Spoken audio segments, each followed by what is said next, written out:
हरियाणा की सियासत की आज की सबसे बड़ी खबर यह है कि भूपेंद्र हुड्डा ने राहुल गांधी के आगे सरेंडर कर दिया है।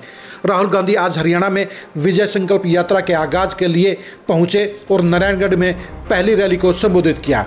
रैली में जहां प्रियंका वढेरा मौजूद थी, वहीं पर कुमारी शैलजा भी आई थी और ऐसे में राहुल गांधी के सामने भूपेंद्र हुड्डा ने जो कहा, जैसे कहा, उसके आधार पर कहा जा सकता है कि भूपेंद्र हुड्डा ने राहुल गांधी के आगे सरेंडर कर दिया है। आखिर ये सारा माजरा क्या है और हम भूपेंद्र हुड्डा के सरेंडर की बात क्यों कह रहे हैं, ये जानने के लिए आज की इस खरी खरी खबर को आप जरूर देखिए।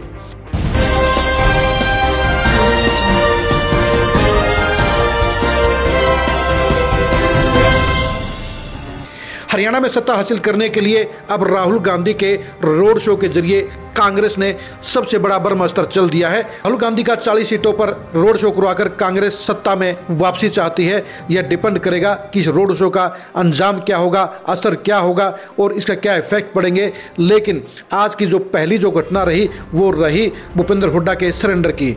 भूपेंद्र हुड्डा ने सरेंडर कैसे किया, ये जानने के लिए आपको पहले आज के भूपेंद्र हुड्डा के इस 2.5 मिनट के भाषण को सुनना पड़ेगा।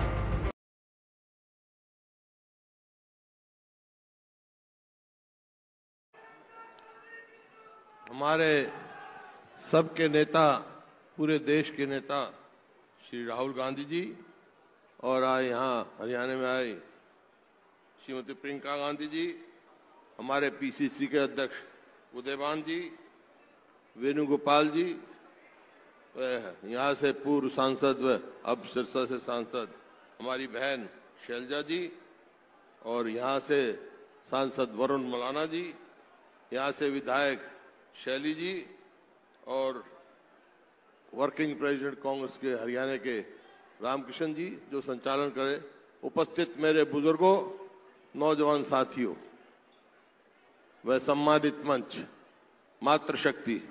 देखिए, बात तो राहुल जी अपने भाषण में सारी बात बताएंगे।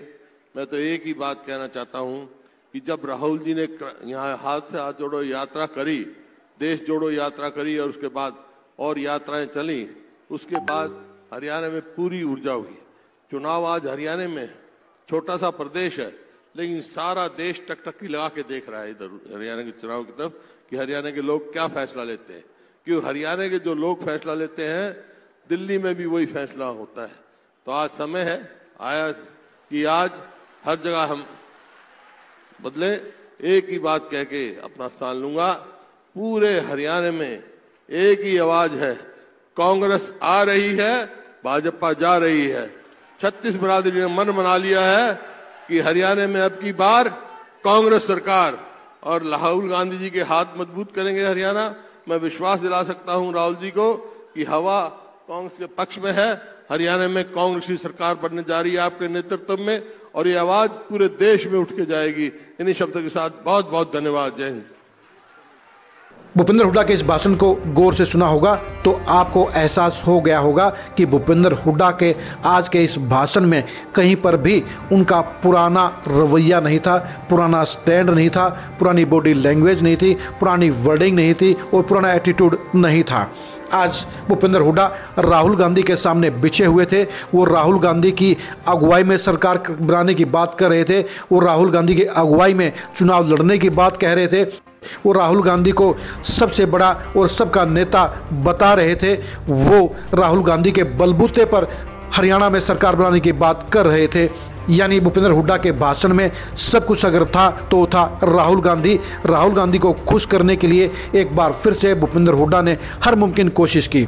इससे पहले असंध और बरवाड़ा की रैलियों में भी भूपेंद्र हुड्डा ने राहुल गांधी की शान में कसीदे पढ़े और आज तीसरी बार भी ये साफ हो गया कि भूपेंद्र हुड्डा का मकसद साफ तौर पर राहुल गांधी को खुश करना है, क्योंकि भूपेंद्र हुड्डा को इस बात का एहसास हो गया है कि नए राहुल गांधी पुराने राहुल गांधी से बिल्कुल अलग हैं। नए राहुल गांधी अब प्रधानमंत्री मोदी से टक्कर लेते हैं। नए राहुल गांधी अब कांग्रेस के अंदर सुपर पावर हैं। नए राहुल गांधी किसी से दबते नहीं हैं और नए राहुल गांधी प्रेशर पॉलिटिक्स से नहीं दबते हैं। यानी नए राहुल गांधी के सामने अब भूपेंद्र हुड्डा दब रहे हैं, नए राहुल गांधी के सामने भूपेंद्र हुड्डा डर रहे हैं और नए राहुल गांधी के फैसले को लेकर भूपेंद्र हुड्डा चिंता में हैं। इसकी वजह है कि राहुल गांधी ने असंध की रैली और आज की नारायणगढ़ रैली में कुमारी शैलजा को लेकर जो बॉडी लैंग्वेज दिखाई है, जो हाव भाव दिखाए हैं और उसके साथ में जो आत्मीयता दिखाई है, उससे जाहिर हो गया है कि कहीं न कहीं राहुल गांधी भूपेंद्र हुड्डा की बजाय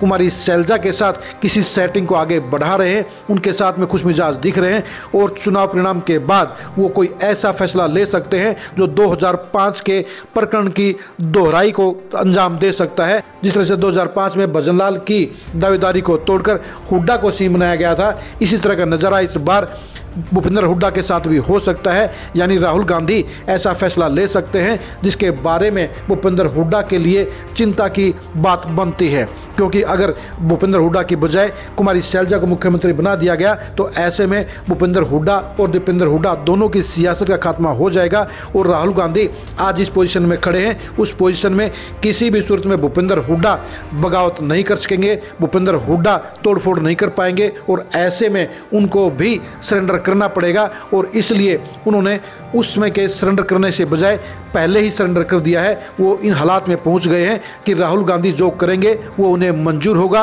राहुल गांधी का फैसला उन्हें मंजूर होगा और राहुल गांधी की अगुवाई में वो सब कुछ करने के लिए तैयार हैं। यानी सारी बातों से साफ हो गया है कि भूपेंद्र हुड्डा घुटनों पर आ गए हैं। भूपेंद्र हुड्डा समझ गए हैं कि राहुल गांधी को मनाए बगैर उनकी खैर नहीं है, राहुल गांधी को रजामंद किए बगैर उनकी सत्ता नहीं है, राहुल गांधी को मनाए बगैर दीपेंद्र हुड्डा सीएम नहीं बन सकते हैं। यही वजह है कि आज एक बार फिर से भूपेंद्र हुड्डा राहुल गांधी के आगे लमलेट नजर आए हैं, राहुल गांधी के आगे नतमस्तक नजर आए हैं। राहुल गांधी को लेकर भूपेंद्र हुड्डा के आज के इस भाषण को लेकर आपका क्या सोचना है, कमेंट करके जरूर बताइए। राहुल गांधी को लेकर भूपेंद्र हुड्डा का क्या डर है, ये भी कमेंट करके जरूर बताइए। भूपेंद्र हुड्डा के सामने कुमारी शैलजा और राहुल गांधी की क्या केमिस्ट्री है, इसके बारे में भी कमेंट करके जरूर बताइए। आप हमारे फेसबुक पेज को फॉलो कीजिए, आप हमारे यूट्यूब चैनल को सब्सक्राइब कीजिए। नमस्कार।